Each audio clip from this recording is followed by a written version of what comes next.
యేసుక్రీస్తు నామములో బెతస్తా విడుదల పరిచర్య తరపున మీకు ప్రేమపూర్వకమైన వందనాలు. ఈ దిన వాక్య ధ్యానము, మీ హృదయములలో ప్రభువును గూర్చి పాడుచు కీర్తించుడి. ఎఫెసీయులకు రాసిన పత్రిక 5వ అధ్యాయం 19వ వచనం.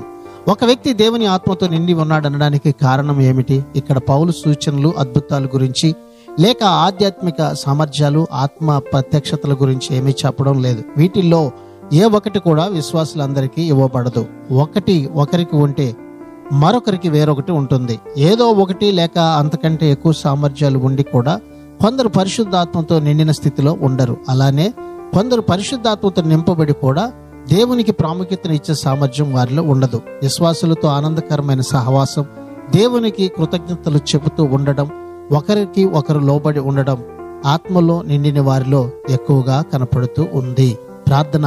మహాపరిశుద్ధుడా, మహోన్నతుడా, జీవం కలిగిన మా మంచి యేసయ్య, నీ మహాకృపను బట్టి ప్రేమించి మరొక నూతన దినాన్ని మాకు ఇచ్చినందుకు నీకు వందనాలు, స్తోత్రాలు చెల్లిస్తూ మా హృదయములలో నిన్ను గూర్చి పాడుచు కీర్తించేటువంటి గొప్ప ధన్యతని ఈ దినాన నీ ప్రజలమైన మాకు అందరికీ మీరు దయచేయమని యేసు పరిశుద్ధ నామంలో ప్రార్థించి అడిగి వేడుకుంటున్నాము తండ్రి.